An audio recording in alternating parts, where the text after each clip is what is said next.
How to fix CIBC Bank app not working. Let's get started. Solution 1. Update the app to its latest version. For that, launch your Play Store or App Store.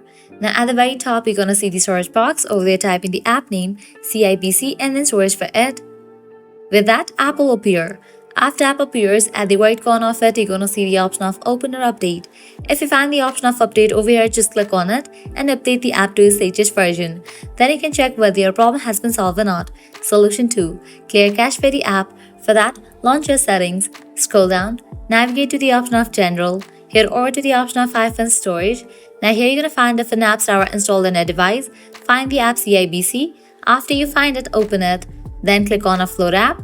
Click on Offload app. Offloading app clears cache for the app. Now click on Reinstall app. Once you reinstall the app, you can check whether your problem has been solved or not.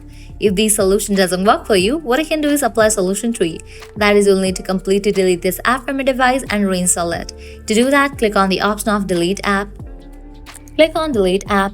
With that, you just deleted this app from your device. Now you can close this.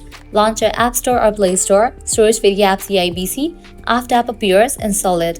By following these solutions, your problem will be fixed. So this is how you can easily fix CIBC Bank app not working. At the end, if you guys find this video helpful, don't forget to like, share and subscribe to our channel. Thanks for watching.